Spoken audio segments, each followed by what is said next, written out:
Welcome to the Idea Climbing Podcast. Today, we're discussing how to create amazing group experiences for entrepreneurs with my guest, Craig James. Craig helps entrepreneurs and small business CEOs and owners build better, more valuable businesses through his coaching, consulting, and a Vistage peer advisory group service. Vistage has over 45,000 members in 35 different countries. We dive into topics such as 2 ways to start your own peer group, how to create a safe space to share personal and professional issues in peer group sessions, how to develop a growth-oriented mindset as an entrepreneur, and more golden nuggets of advice. You're going to love this show.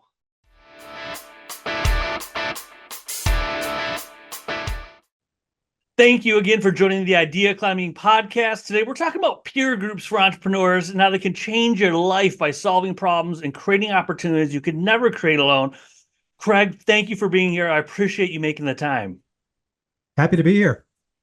And before we get into the strategies of peer groups, I'd love to hear yours. Why are peer groups so important to you? How have they changed your life? What's your story? Yeah, great question. So I've been doing this with Vistage for almost 8 years now. And, this is, I hate to be philosophical about it, but I do view this as a calling. I really enjoy the work. If you think about the typical entrepreneur, small business owner, oftentimes they're operating in isolation. They're wearing many different hats. And when it comes to making big decisions, they oftentimes don't have a lot of people that they can tap into to get purely objective advice.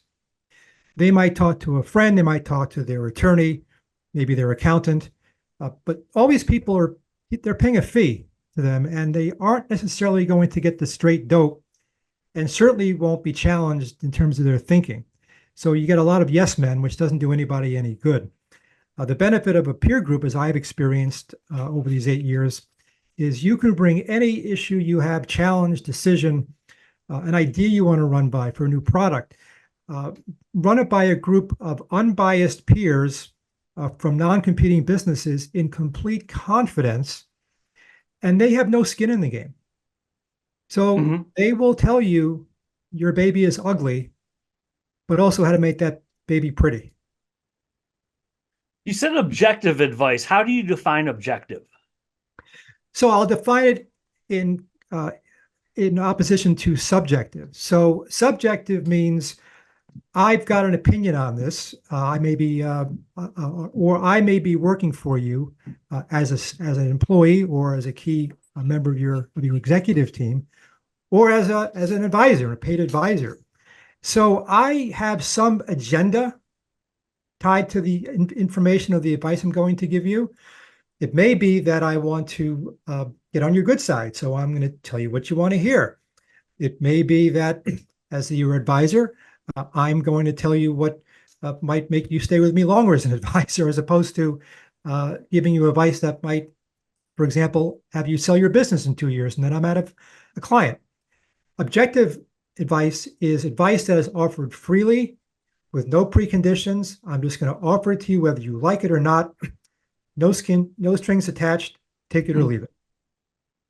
So with peer groups, how do you start outreach? If someone says, okay, I'm with you so far, but how do you get started with forming a peer group?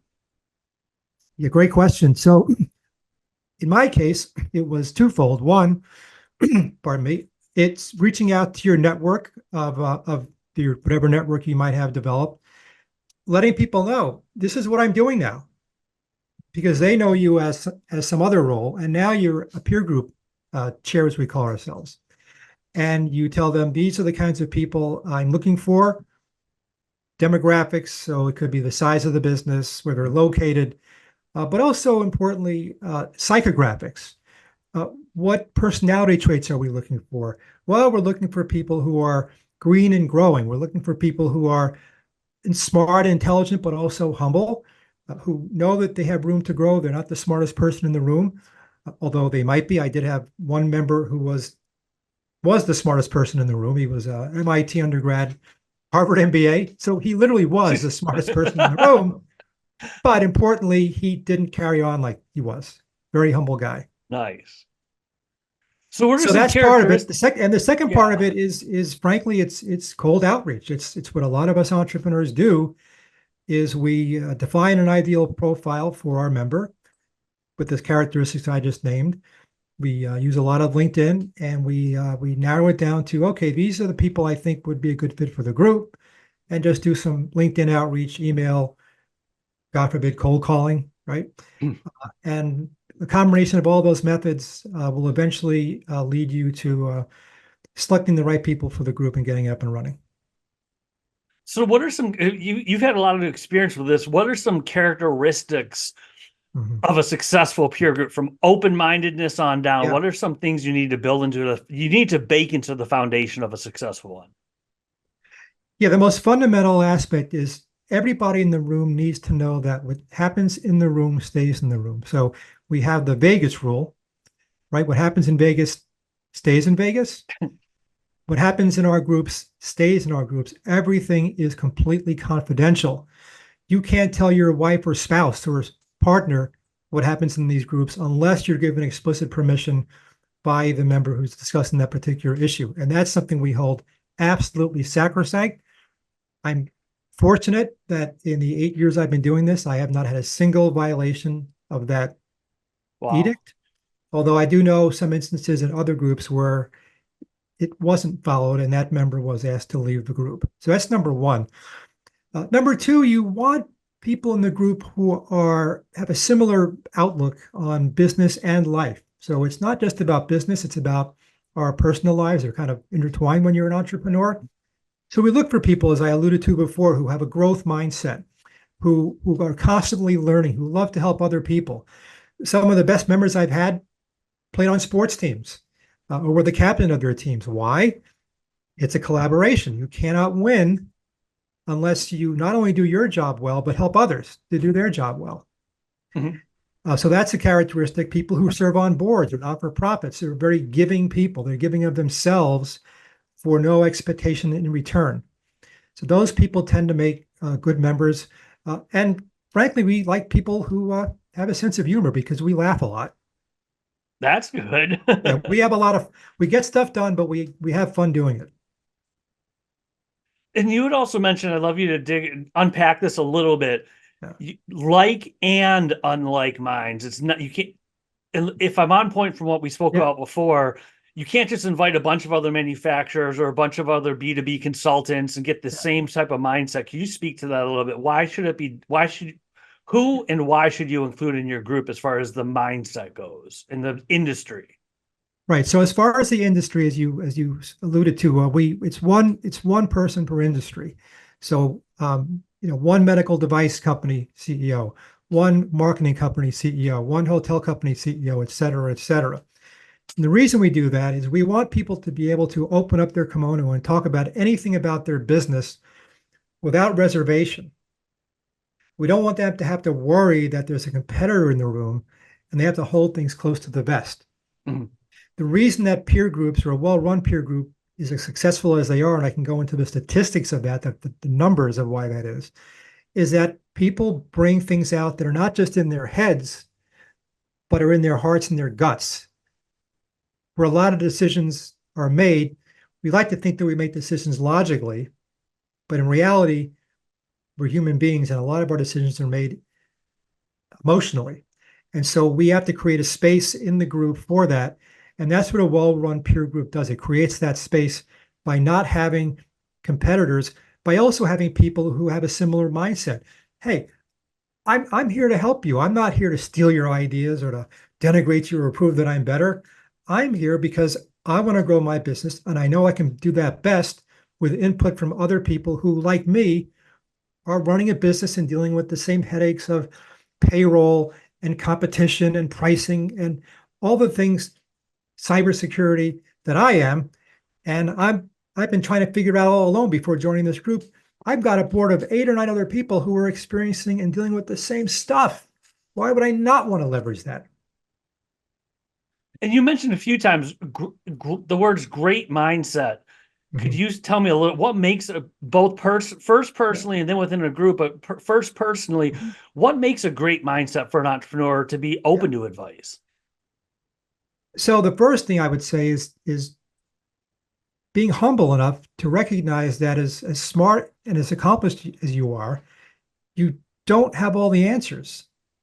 In fact, many times you don't even know what all the questions are to ask. So you are open to learning. You're open to new ideas, new ways of thinking, new perspectives. We call that being open-minded as opposed to closed-minded. That, I think, is the most fundamental requirement, at least for me, when I sit down and interview people for membership in the group, which, by the way, is a fairly rigorous process, as I'm sure all of your listeners, when they're hiring somebody. And one of the most fundamental ones is, how open are you to feedback? How willing are you to be vulnerable, right? To open yourself up and be able to hear maybe some gentle criticisms in a pleasant way to help you get better. Many people know, not surprisingly, especially entrepreneurs, don't want to do that. They don't feel comfortable doing that, and they don't get invited to join. The second thing is they have to be not only willing, but want to be held accountable. Now, what does that mean? When I first got involved with Vistage, I thought to myself, well, why would a CEO or business owner need to be held accountable? They're grown-ups. They're running a business. They must know how to hold themselves accountable. That's true, but the challenge is, and I'm sure your listeners will agree to this, is that even with the best of intentions, when you have so many things on your plate, so many deliverables, so many things you've committed to, it's almost impossible not to let one or two of those things slip through the cracks. And if one of those things is something that is so important that you brought it to your group to discuss and take up 40 minutes of the group's time and all their time, that's not one you want to let slip through your cracks. So part of what we do in these groups is we hold people accountable. So Mark, if you were to process an issue, as we call it, at the end of that issue, when the members, after asking a lot of discovery questions and clarifying questions, will ask you, okay, which of these 7 or 8 recommendations that we've made, which of these really resonate with you? And you say, oh, this one by Bob over here, that really hits home. I didn't think of that, but that's great. Okay, so tell me, we now know what you're going to do. Tell us by when you were going to do it. By having the member give a specific date or time frame allows us as a group, and I as the chair or the coach, to keep that person accountable, to make sure it doesn't slip through the cracks. So now, once you get in your mind the right mindset, and you start attracting other people with like mindsets, unlike industry sometimes, but like mindset. Yeah. When a group comes together, depending on who you listen to, self-help wise and otherwise, you create like a group mindset. The group itself takes on a life of its own. Could you explain what a good group mindset for a successful peer group for entrepreneurs looks like? Absolutely, Mark. You're absolutely right. We bring together individuals who don't know each other. When you first start a group, the biggest challenge is getting that first member because there's no group. Right? So the pioneers for the group are those people who typically have wanted to be the first one at the head of the class. They're the first one to try things. They're ahead of the chasm, and they're willing to try something new. And they want to be in a position where they can influence who's going to be in the group. Right? Because when you're one of the first 2 people on any team, if you're building a company, right? When it's just you're looking for the first person. Now you've got that person. That person's going to help you find person number 3 and person number 4 and person number 5. So once the first person joins, and typically that person has a similar mindset to you, otherwise you wouldn't have invited him to join. He or she is now looking for similar type people in his or her network. So you're eventually going to get to a point where this culture just develops that is pretty much based on what you, the chair, have set with that first person. And when the group finally comes together as a group, like any group, like any team, okay, at a business or a sports team, it takes a little bit of time to get to know one another and how people operate and how people think, and what buttons you can push and what buttons you can't. But really, it's no dissimilar from when you build a team as an entrepreneur. And very quickly, people kind of get a sense of what the rhythms are, what the expectations are, what's in bounds, what's out of bounds. And that doesn't really take more than a couple of 3 meetings. And as new people come into the group, they meet first with an existing member before they get invited by me. One, so that they can talk to someone who's in the group that they're considering, but also so that I can get their perspective on that person. So you talk about different perspectives. Hmm. Just as the members of my group join because they want to get different perspectives as CEOs, I want to get different perspectives on the people I'm looking to bring into the group because maybe I missed something. So, as far as culture goes, could you share the story of the culture of your group? How did it develop? What does your group look like? It's a very congenial group. I know that doesn't sound like a very business-like word, but we all like each other and we all trust each other. And I think those are the two foundational aspects that you have to have in a group, other than the, not being in a competitive business and being smart people. But personnel, we like each other and we trust each other. Without that, without liking and trusting each other, you're not going to be able to grow a culture and develop a sense of security where you feel comfortable talking about personal issues or business issues that are personal in nature, Mhm. in the sense that you have to deal with them. But like any culture, if you don't nurture it, it just creates its own culture, and it may be a good culture or a bad culture. So it starts at the top. So as with your listeners, it starts with the founder or CEO, whatever vision he or she has in mind for that business. What kind of culture is it going to be? Are we going to have work from home? Are we going to have remote working? Is it a shorts or dress up culture? What's the vibe in the culture? How tolerant are we of mistakes? How tolerant are we of misbehavior and breaking the norms of the values of our team? Mhm. And it's the same with us. So I created in my first month or two with the group a set of operating principles for the group. Nothing out of the ordinary. We're going to show up for meetings when we're here. We turn our devices off. It's fully engaged. There will be time for breaks to check your emails and return phone calls. But while you're here, you're all in. Okay. We respect each other. We don't denigrate each other. We challenge each other, because what we're here for, nobody challenges us outside of the group, but we challenge each other in a what we term a carefrontational way. So we're not confronting you, but we kind of are, but in a caring way, because we want to help. Okay. So you establish a set of group norms or operating principles, which have also go by the term, mission, vision, value type things in companies. So we have our mission and our vision and our values. Okay. So once you build a group and you get in your mindset in the right place, the group mindset, the group culture, how do you maintain that over time? Because I would imagine when a group's new, especially the way you described it, you get the people that want to go to the front of the class and grow it. Yep. There's excitement, there's endorphins going off, all that Yep. good stuff. How do you maintain that over time after the initial excitement goes away? So that's a great question. Any regular meeting that you have, it could be a team meeting with your listeners. It's the weekly Monday morning meeting, or the monthly strategic meeting of senior management. If they're the same agenda time and time again with the same stuff, it can get a little stale. And even though it's valuable, everybody needs to have things shaken up a little bit. And so what I do with the group is I mix things up. We may do an exercise. It may involve breaking out into small groups and working on a problem independently. It may be, uh, uh, we may go outdoors.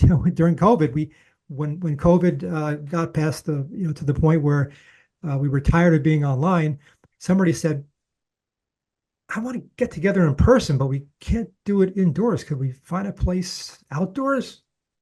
And we met outdoors. We might bring in a speaker once in a while. Lots of different ways to mix things up, or have a special topic that's not specific to any one individual, like AI, for example. We'll bring in someone to talk about AI. So you keep it fresh by bringing in new topics and changing the agenda. You also make it fresh by bringing in new blood. So How no one, often do you bring in new blood?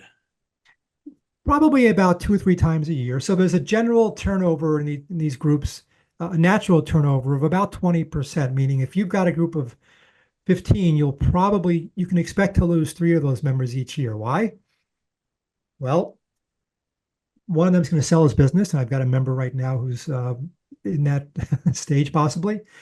Uh, there may be an illness with that member or a member's family, or something outside that person's control that They just can't contribute anymore. Or they're done. I've been in this thing for 15 years. I've gotten everything out of it that I want, and thank you very much. Got it. So you constantly have to be out there recruiting. So I do my own recruiting. I enlist the members of my CEO group. I also have another group that I run, which we call the Trusted Advisors Group. So this is a group with the same sort of mission to help each other, but instead of being made up of business owners and CEOs, you have a wealth advisor, an M&A person, an HR expert, an insurance guy, and they have their own practices that they have to run. That group has a little bit more of a I don't want to call it networking aspect to it, but referral aspect, because they're all kind of fishing in the same pond, as it were, for the same types of clients. Whereas my CEOs, I have one who runs a medical practice and one who runs a manufacturing company. They're not calling on the same people. Mm-mm. We have covered a lot of ground in a short period of time. People listening and watching, if they're thinking, I got this, I understand it, the peer groups are needed, whether they're, could tweak one or start one. If you were to say, whether it's reinforcing something you've said or bringing up something new, if you were to do this one thing with regards to peer groups for entrepreneurs, this one thing above all, at least do this, what would you say? Join one. Find a group. It can be Vistage. It can be Entrepreneurs Organization. There's a whole host of them out there. Get in a group. Don't try to build one yourself. I can tell you from experience, it is exceedingly difficult. You won't have the time to do it. You can certainly try, but I've been through this and it took me over 6 months to put my group together because I was deliberate about it. I could have taken anybody who raised his hand. Hey, here's a check, I'm in. Didn't want to do that. Surround yourself with people who are smarter than you. If you can do it formally versus informally, that's great, but do it. Thank you so much for your time, Craig. And if people want to find you online, what place or places should they go? So they can look me up on LinkedIn. It's Craig James. And if you type in LinkedIn, Craig James Vistage, I'll probably come up first.